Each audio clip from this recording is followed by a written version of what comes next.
Hi everyone, I'm here today with Karla Pleasance. She's going to play 20 questions with me. Thanks for joining me, Karla. You're welcome, Maria. You're welcome. So we're going to launch straight into it. Are you ready? I'm ready and completely unprepared. Fine, because the first question is very easy. Where are you in the world? I'm in the United Kingdom, North Devon, about 4 miles outside Barnstable.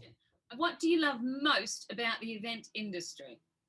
The event industry when it's running. What do I like about it? I like the diversity of it, the fact that not any single day ever tends to be the same. The different people you meet in the industry, the suppliers, the clients, the venues, the whole package. And I think really just the diversity and the fact that it's never the same. So you've not long ago moved back from Dubai. Correct. What was the most important thing you learnt while working in events over in the UAE? Patience. Absolute patience, because they got better over the years. We were there for 11 years. Things did improve over the years, but the first few years, things do not run the way they do in the UK. The systems aren't the same. Some companies will not have systems. Everything feels like it's being done by the seat of your pants. Some of the locals, as charming and lovely as they were and are, very, very, very demanding and very, very high standards. If you're asked to do something at 10 o'clock at night after working 14 hours on site and you're asked to do it, you do it. And you do it with a smile. Patience for the UAE, definitely. Now, we both worked together back as part of the original Excel London team. If you think back to that time, what could you come up with 5 words that you'd use to describe that time? Exciting, pioneering, because we were doing something that hadn't been done before. Sorry, I'm going to go over the 5 words. Exciting, pioneering, fun. The team were just amazing. Fun, what else? Hard work. It was hard work, but rewarding. Hugely rewarding. Everything that we were working on and putting together that is now Excel London, sort of 20 years down the line, is just phenomenal. And to have been a part of that was just amazing, absolutely amazing. What advice would you give someone wanting to join or progress in the event industry in a year like 2021 is going to be? That's a good question, Maria. I think the key thing, given the way the landscape seems to be playing out this year, is research. Do your research, learn as much as you can, take any course that you can. There's a number of health and safety courses out there. There's some free resources. I think the World Health Organization has a free course on managing events with COVID in mind. Just knuckle down and learn as much as you possibly can so you can really hit the ground running when things start to open up again. And touching on, you mentioned courses, as well as being in the industry, you also do some teaching as a specialist event management trainer. What is it about teaching that you love?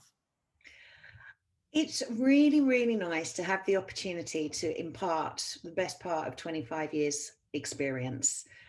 Sharing that knowledge with people and seeing their faces light up and the excitement. If I can get across some of that excitement that I've experienced firsthand in the world of event management, if I can get that across to enthusiastic learners and give them a little feel for what it's like out there, then that's what makes it a good day when I've come off Zoom from teaching. Thinking back to you've had so many different types of jobs. Which one have you had the most fun in? Oh, possibly World Skills Abu Dhabi.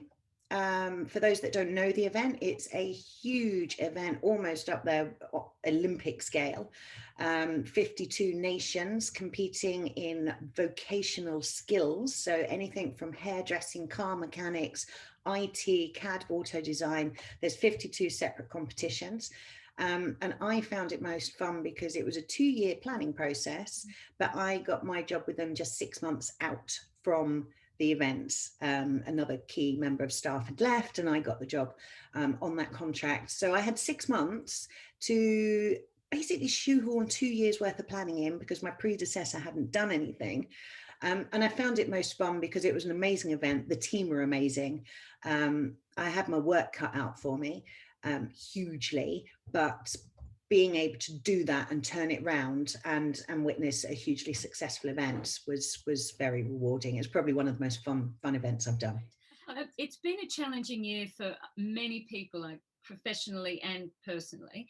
Who in your life has been your rock, or a group of people that you've got your support from? Well, apart from you? Thank you. Family, really. I think family, especially because we were overseas for so many years. We've come back to the UK and settled back here. And we just really, even though we can't see them right now because of lockdown, it's just having that family support network around us again. It has really, really helped just keep things in focus. And it gives you a reason as to why you're doing things. When you're struggling and having a bad day, and lockdown's horrific, as we all know, just having that network around you close to home is proved invaluable for us. Very true. We're all quite obsessed with, working from home. People are building massive sheds in their gardens and finding little nooks and crannies in their house. Can you tell us briefly, what's your workspace like? What have you created? Well, I have a nice little desk. I have my sign above my head at all times. I'm not very popular because I'm lucky enough that I have a whole bedroom dedicated as an office, whereas my husband is still waiting for his man cave. But yeah, no, I have a nice little office. It is a spare bedroom, but a nice little corner desk, printer, drawers, cupboards. Just need a little bit more decoration, as you can see, but we'll get there. Right. Who has been a valuable role model in your life? I think there's probably been quite a few, but do you mean within the industry, or can it be anyone? Anyone. I'd definitely say my father. Mm-hmm. Always steered me in the right direction, even when I've sort of dug my heels in and said, I don't want to do this. He's always given me a firm nudge, which has always been good.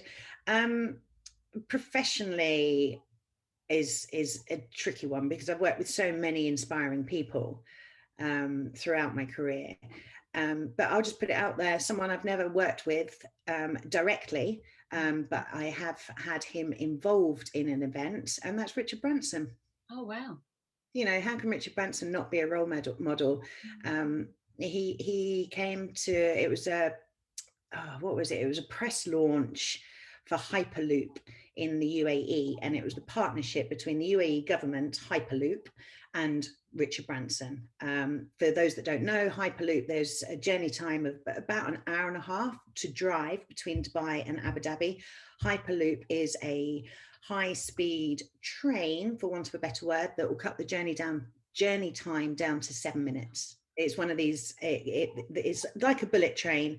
It goes in a complete sealed tube, and it's all run on magnets. So there's no resistance to the speed. That's probably the most horrific way of explaining it.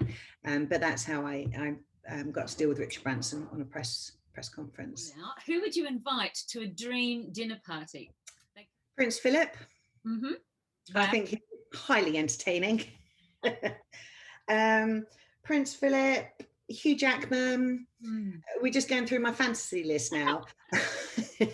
No, I think someone like Prince Philip would just be absolutely not only fascinating, but good for a laugh as well. And also Sir Captain Tom Moore. I'd love to share dinner with him. There was a wonderful interview with him on Radio 2 yesterday afternoon. I'd popped out to the shops, and I sat in the car for 20 minutes once I got there because I was so enamored listening to him. So yeah, those three would make up my perfect dinner table. And what is the most important lesson that life's taught you? Patience, resilience, positivity, the power of positivity. I think that would be the number one, the power of positivity, even when things look absolutely dire, just trying to somehow eke out the positive in it. And also, even if you've had a rubbish day, thinking tomorrow will be better.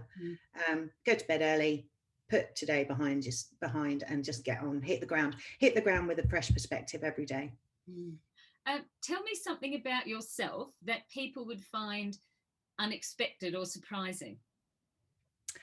The fact that I was a trained professional ballet dancer until I was 20. Yeah. Qualified to teach ballet, although those qualifications have now lapsed. But yes, I was a fully qualified ballet teacher up until I was 20, having trained my entire childhood and teenage years, got all my qualifications, got to the age of 20, did it for a while, decided I didn't want to do it again. Great. Who would play you in a movie of your life? Oh, Cameron Diaz. Oh, perfect. When I was much younger, I start with that. Someone once told me they thought I looked like Cameron Diaz, so that's who I'd choose. Okay, go with that. If you could go back in time, when would you go to? Probably the Roaring Twenties. I love that era in terms of the wardrobe, the architecture, the parties, the music even. Yeah, I'd like to go back to the 1920s. So not too far back, but still vaguely modern, if you like. What's been your guilty pleasure during lockdown? Afternoon naps. If I can. Obviously with homeschooling now, it's the days are actually really quite full, but on the long weekends, afternoon naps, go back to bed about 3 o'clock with my book, snooze off. And yeah, that's my guilty pleasure. Yeah, when I was on site, if you're working really, really long hours and you get into sort of day 10 and you're exhausted, all I could ever dream of was being at home and being able to go for an afternoon nap. So I'm making the most of that whilst we can during lockdown. And what's the favourite part of your day? Finishing homeschooling. I have a 6.5-year-old, so he's not one that can just be left with it, and quite a lot of resistance there with, I don't want to do it. So yeah, my favourite part of the day is when homeschooling finishes, especially on a Friday. What would be your dream event to work on or venue to work for? Oh, it used to be Expo 2020, which of course now has been postponed. It would still be really nice to be involved with Expo 2020, now 21, if at all possible. And I'd be lying if I didn't say I have got my eye on the jobs that are coming out, because that should start ramping up again now. You know, it'd be such a historic event. It would be something I'd like to be part of.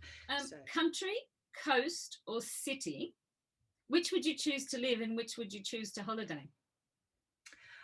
Well, funnily enough, we've just chosen one of those, and that's country. We are lucky enough because we're only about 5 miles from the coast, so we get a little bit of both.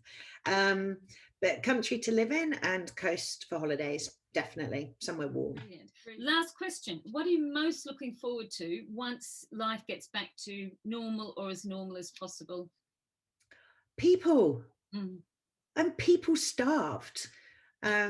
You know, I'm like you, I've got a son at home and a husband, and that's amazing. I think I feel very, very fortunate that I'm not alone at home, but just people, friends, strangers. You know, when I go to the supermarket, I've never been one to stop and have a chat with the people on the checkout, but I do now because it's yeah, just people, just the freedom of being able to mix freely. We're a very sociable family, and we don't mind living in the middle of nowhere where we do, but we like to have people around. You know, we like to host, we like to cook. So having regular dinner parties once things are back to normal, and of course being able to work a little bit more freely than we currently can. So yeah. Well, I think many people watching would absolutely agree with that. We're all missing that interaction. Look, thank you so much for playing 20 questions with me today. And is that really 20 questions? That was it. You did it. Oh, excellent. And hopefully we'll see you in the real world very soon. Definitely.